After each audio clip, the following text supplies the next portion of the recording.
Today we celebrate a saint. His name is Thomas More. Thomas More, does anyone know? Has anyone heard this name before? Okay, some people, yeah. So he was born in London, England. Has anyone been to London, England before? Okay, a couple people. And he was born about 500 years ago. Anyone born 500 years ago? Okay, just one person, two people? Two people born 500 years ago? Okay, so Thomas More, he was one of the smartest guys in all of London, England. And he went to Oxford. It was like the best school in London, England. And Thomas More was thinking either about becoming a lawyer or becoming a priest. Because he was really, really smart in school. He was studying for law. But he loved God so much that he was thinking about becoming a priest. What do you think? Do you think he became a lawyer or a priest? Who says priest? Lawyer. He became a lawyer. He's a saint. It's actually possible to be a saint and a lawyer. This is good news. My brother's a lawyer, so it's possible to be a saint and a lawyer. Thomas More had a family. He had 4 children. It's possible to have 4 children and to become a saint. He became a saint in a really special way. Remember, he's like one of the smartest guys in all of England.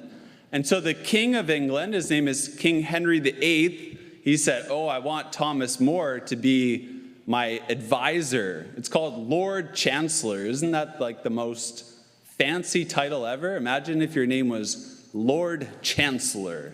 So he was the Lord Chancellor of England.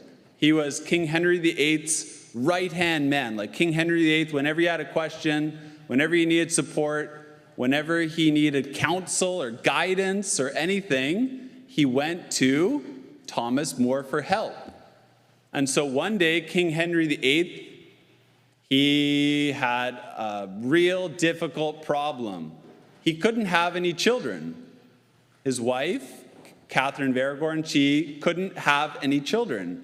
And so King Henry VIII came up with a plan. He was going to get divorced from his wife, and he was going to marry a new woman, Anne Boleyn, hoping that he would have a child, especially a son, so that you have a new heir to the throne, right? You keep the family line as a king. And so he asked Thomas More, what do you think about this? And Thomas More said, don't do it. You can't get divorced. Okay? Do you think King Henry VIII liked that advice? No. Do you think it took a lot of courage from Thomas More to say that to the king? Yeah. So Thomas More told the king, you cannot get divorced from your wife. That's not allowed by God. So King Henry VIII thought, I'm going to ask the Pope himself. So he wrote a letter to the Pope. Can I get divorced from my wife to marry Anne Boleyn so that I can have a new heir to the kingdom? What do you think the Pope said? Yes or no? No. So the Pope said no. So King Henry VIII, he was really angry. And so Thomas More got fired. He got fired from his job. And guess where he was put?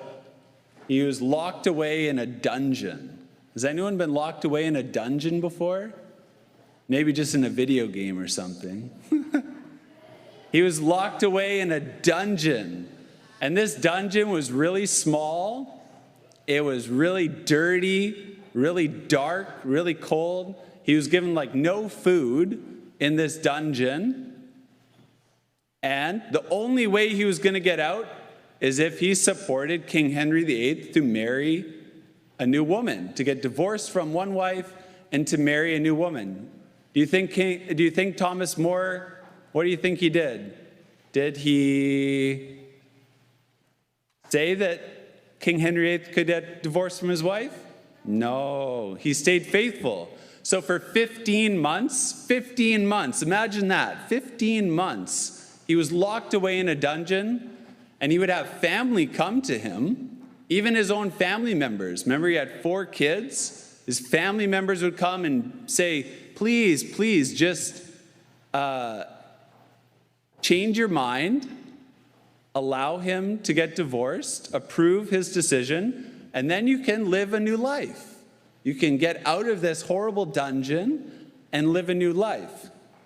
Thomas More said, no. Eventually, King Henry VIII founded his own church. It's called the Church of England. And he made every single person in England swear an allegiance that he is the new leader of the church. So every single person in England had to acknowledge that King Henry VIII is the new leader of the church. And Thomas More was given this letter. Do you think he signed it? No, he did not sign this letter. And so, what happens if you don't sign the letter? It's called treason. And do you know what happens if you are convicted of treason? One body part gets chopped off. Do you know which body part? It's your head. So, his family was so sad. His 4 children, so sad. And he told one of his children, he said, there is no sorrow on earth that heaven cannot heal.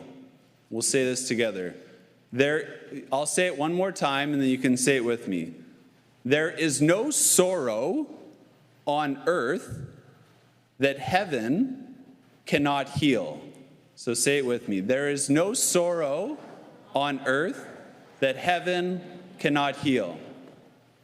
Someone turned this into a song recently, but Thomas More is the official author of this quote. There is no sorrow on earth that heaven cannot heal. So it was really, really sad for his children that daddy left, right? But he died faithful to God, and he's now in heaven forever. So there's no sorrow on earth that heaven cannot heal. So many of us have sorrows, sad moments. But if we stay faithful to Jesus, like Thomas More, one day, Jesus promises there's no sorrow on earth that heaven cannot heal. So we've had a lot of sad moments. Well, not a lot. We've had at least a couple very sad moments here this year at Corpus Christi. But we remember, does anyone know the quote? There is no sorrow on earth that what? Heaven cannot heal.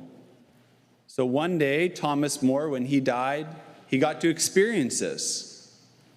When his children died and they were faithful to Jesus to the end, and they saw Thomas More hopefully in heaven, they got to experience this as well, that there is no sorrow on earth that heaven cannot heal.